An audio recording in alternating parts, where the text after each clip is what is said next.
Hi there, welcome to Love Life with me, Matthew Hussey. We have a caller in today. Her name is Patty. Patty, are you there?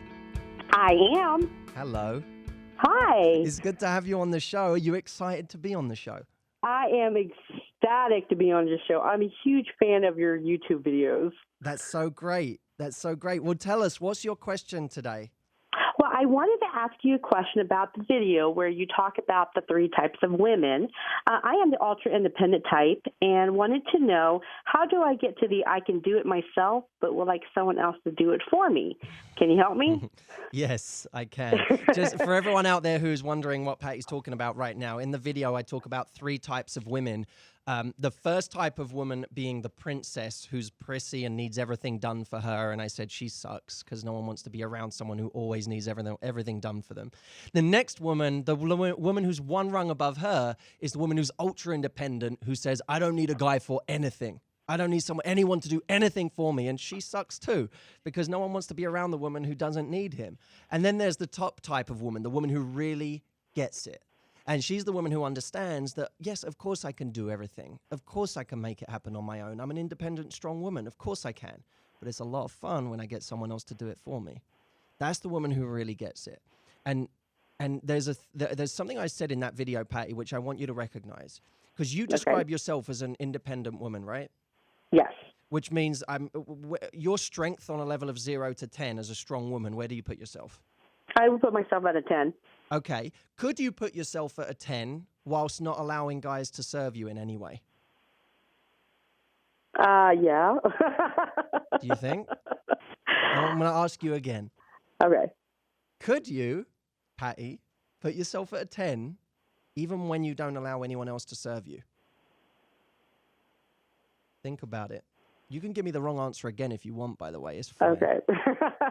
I've just been so programmed for so long, so it's hard to kind of feel like I'm relinquishing that independence. What do you do? What do you do for a job? I'm a virtual assistant. I'm an entrepreneur. You're an entrepreneur. What's your goal, being an entrepreneur? Well, my business goal or a personal goal? Business goal. Business goal? Well, I want to make a lot of money and have everything I want in life. So you want to make a lot of money in your business? Yes, I do. How many people work for you right now? None right now. How do you grow that business? I know. That's what I'm trying to work on right now. When that business grows and you suddenly have too many clients, what do you have to do? I have to hire help. Hire help. Because that's how you grow a business. Yes. The best CEOs in the world are the ones that understand that in order to grow their business, they need more employees. They need people to serve them. They need people to help. They need to reach out. They need to ask for things. That's how they grow a business. The people who never grow a business, the people who never get past being an entrepreneur on their own out there trying to make it, they're the people that cannot hand over control, cannot delegate. They're the ones that can't ask for help.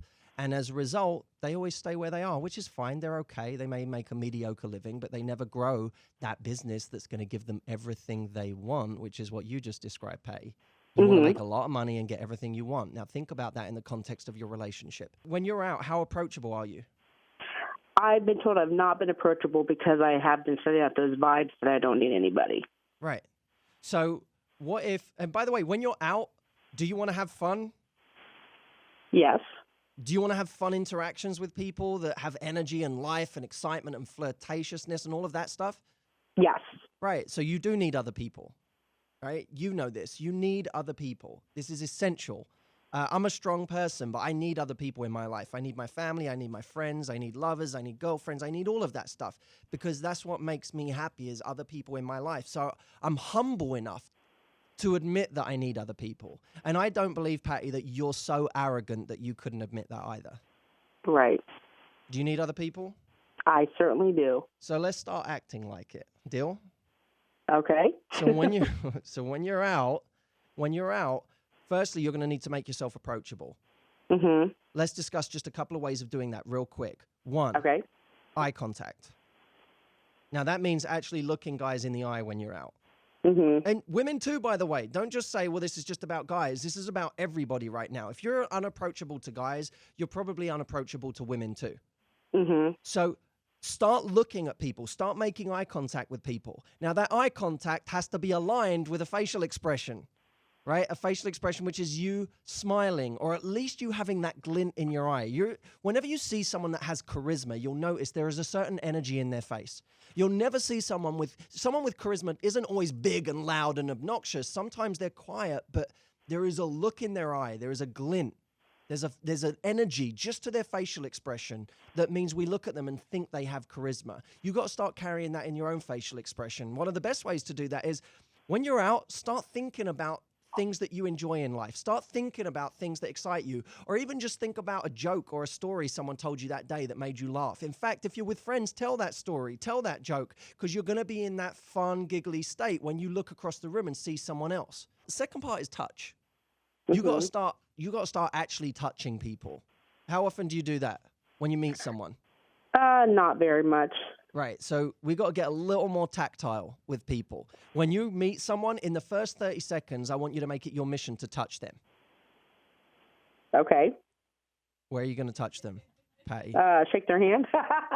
No, it's not just going to be shaking their hand. This is not a business meeting. This is not a business meeting. This is socializing. And if you go... I know. Touch their arm. Where on their arm? On their forearm. On their forearm. That's not bad. On the inside is even better. If you can get in on the inside, that's great. That's perfection. Okay. On the outside is a little bit platonic, but that's fine. If that's where you're going to graduate from the handshake, I'm happy. But if you can go for the inside, that's great too. So touch, perfect, right? Little touch here and there. Also, be prepared to, if you see a guy and you like something he's wearing, he's got an accessory on or a nice watch or a nice blazer or something, compliment him on that thing. And not in like a controlling, sarcastic way or anything like that. Just compliment him in a way of saying, by the way, that blazer looks great on you. If you walk into every room socially from now on with this mindset that your goal is to give value, not to take value, you'll do just fine. Because whenever you're going in and you're scared and you go into business mode and you're still trying to impress because you're worried about going into a mode which isn't the norm for you right now. So you want to go into business mode where you know you're kind of impressive. Right. But you shouldn't be trying to impress. You should be trying to give value. Ultimately, and I'll tell you right now, Patty, this is going to help you not just in your love life, but in your business life. If you can be someone who knows how to ask for help, your whole life is going to change. There is nothing weak about asking for help. In fact, it makes you so strong to allow yourself to be served. Let me just clarify this because I'm going to leave you to go away and practice this.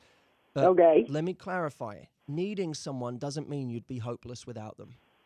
I know you're a survivor. I know you're a strong woman. So I know that you'll be fine no matter what.